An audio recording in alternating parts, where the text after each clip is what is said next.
காந்தியடிகளின் 77வது நினைவு தினத்தை முன்னிட்டு திருவாரூரில் காந்தியடிகள் திருவுருவ சிலைக்கு மாலை அணிவித்து புகழஞ்சலி செலுத்தப்பட்டது. தேசபிதா காந்தியடிகளின் 77வது நினைவு தினம் இன்று நாடு முழுவதும் அனுசரிக்கப்படுகிறது. அதன் ஒரு பகுதியாக இன்று திருவாரூர் அருகே மேட்டுப்பாளையம் பகுதியில் தனியார் பள்ளியில் உள்ள காந்தியடிகளின் சிலைக்கு ஏராளமானோர் மாலை அணிவித்தும் மலர் தூவி பஜனை பாட்டு பாடியும் புகழஞ்சலி செலுத்தினர். தொடர்ந்து மத நல்லிணக்கத்தை வலியுறுத்தும் வகையில் சர்வமத கூட்டு பிரார்த்தனையும் நடைபெற்றது.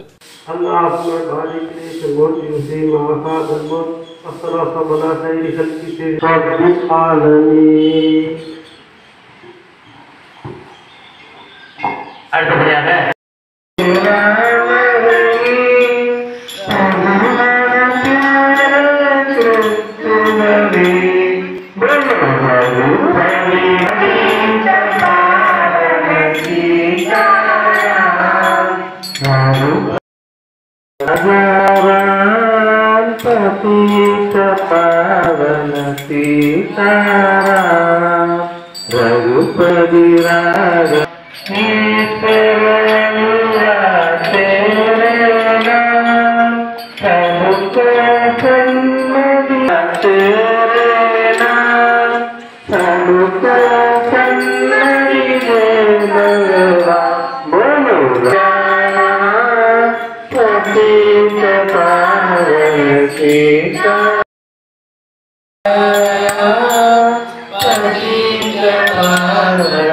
Sita